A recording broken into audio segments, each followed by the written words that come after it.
दोस्तों स्वागत है अपने YouTube चैनल पर।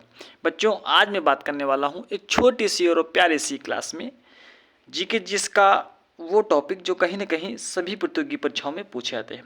बच्चों यहाँ से जो नए नए क्वेश्चन यानी नए तरीके से जो क्वेश्चन बनाए जाते हैं तो उसी तरीक़ों को हम सब लोग अपना रहे हैं ताकि जो आने वाला आपका कोई भी एग्ज़ाम हो जिसका वो आप आजकल जो है पैटर्न चेंज होता जा रहा है यानी सब नए सिरे से होते जा रहे हैं क्वेश्चन, तो उन्हीं को हम सब लोग ध्यान में रखते हुए आज हम बात करेंगे।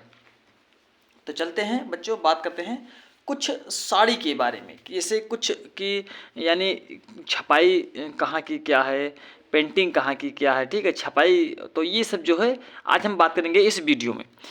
तो जैसे बात करते हैं कि चंदेरी साड़ी कहाँ की प्रसिद्ध है, तो मध्य प्रदेश की चंदेरी साड़ी प्रसिद्ध है। पोचमपल्ली साड़ी तो ये आपका आंध्र प्रदेश है। पटोला साड़ी तो ये आपका गुजरात में है।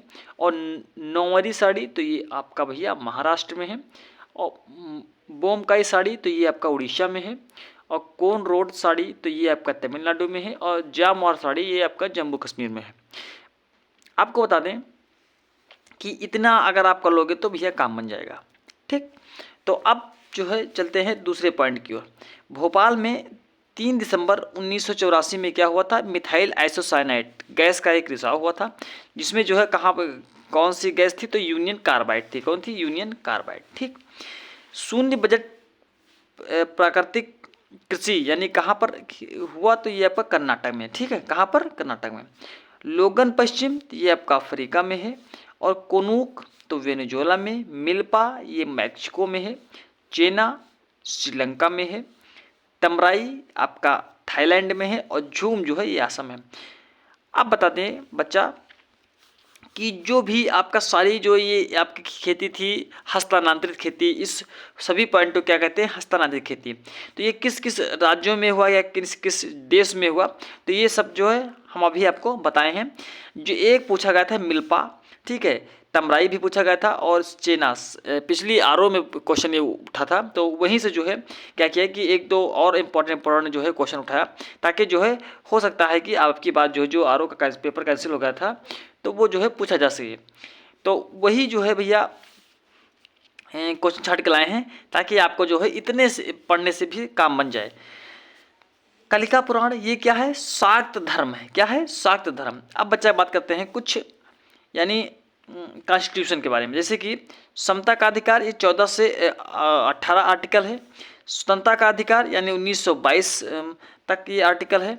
शोषण का विरुद्ध यानी 23 से 24। आपको बच्चों ये कमेंट बॉक्स में कमेंट करना है कि 23 और 24 ये बहुत ही इंपॉर्टेंट है कि 23 में क्या है और 24 में क्या है। यानी जो आपका बच्चों का तस्करी किया जाता है तो ये किस में है, और जो बच्चों 14 वर्ष की कम उम्र में 18 वर्ष की कम उम्र में जो काम कराता है कारखाने में, तो वो कौन सा आर्टिकल है। ये बच्चों बहुत ही इंपॉर्टेंट है, कमेंट बॉक्स में कमेंट करिएगा। भारत का मैग्ना कार्टा किस भाग को कहते हैं, तो भाग 3 को। हम बात करेंगे कुछ जातियां के बारे में। अभी तक तो हमने थोड़ा आर्टिकल के बारे में बात किया, कुछ हस्तांतरित खेती के बारे में बात किया, और कुछ जो है साड़ियों के बारे में यानी इनकी जो छपाई कहाँ पर हुई तो वो जो है उसके बारे में हमने बात किया। अब बात करेंगे कुछ जातियों के बारे में और कुछ जो है आपका चित्रकारी के बारे में, चित्रकला के बारे में, ठीक है।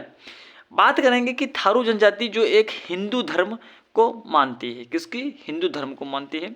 थारू जो आपकी जाति है वो किस वंश से बिलोंग करते थे, तो किरात वंश से, ठीक है बच्चा, किरात वंश से। थारू जनजाति में एकल परिवार की प्रथा है, ठीक। थारू जनजाति उत्तर प्रदेश की तराई क्षेत्र में पाई जाती है। बच्चा इसमें जो इम्पोर्टेंट फैक्ट हैं तो बस इतने अच्छे पॉइंट रखे गए हैं, इतने सटीक पॉइंट कि इस अगर ये पॉइंट आप याद कर लेंगे तो काम बन जाएगा आपका। भूटिया जनजाति ऋतु प्रवास करती है। भूटिया जनजाति उग्र के तराई क्षेत्र में निवास करती है। भूटिया मंगोल प्रजाति के होते हैं। भूटिया जनजाति जो कि आपका कहाँ पर है? सिक्किम में है। वही अगर बुक्सा जनजाति के बारे में बात करेंगे तो बुक्सा जनजाति राजपूत वंश से संबंधित है। बुक्सा में अनुलोम और प्रतिलोम विवाह की प्रथा चलती है। राजी जनजाति जो कि आपका उत्तराखंड में है। कहाँ पाई जाती है? उत्तराखंड में। खरवार जनजाति अत्यंत क्रोधमय है, बहुत ही क्रोधमय है खरवार जनजाति। खरवार उत्तर प्रदेश की दूसरी सबसे बड़ी जनजाति है। खरवार जनजाति कर्मा नृत्य करती है और खरवार जनजाति जो है वो देवरिया बलिया में कहाँ निवास करती है। मथने के बाद क्रीम का दूध से पृथक हो जाना क्या कहलाता है? अपकेंद्रीय बल कहलाता है। अब बात करेंगे बच्चा चित्रकारी के बारे में। जैसे कि कहा जा रहा है कि पटुआ चित्रकली तो ये आपका बंगाल में है, पिथौरा ये गुजरात में है, मंजूसा चित्रकारी जो कि बिहार में है, मधुबनी चित्रकारी ये आपका बिहार में है, और वर्ली चित्रकारी महाराष्ट्र में है, और पट चित्रकला जो कि उड़ीसा में है, और फट चित्र जो है चित्रकला ये राजस्थान में है। तो बच्चों ये वीडियो आपको कैसी लगी? अगर वीडियो आपको अच्छी लगी तो प्लीज़ लाइक सब्सक्राइब और शेयर करिएगा। धन्यवाद।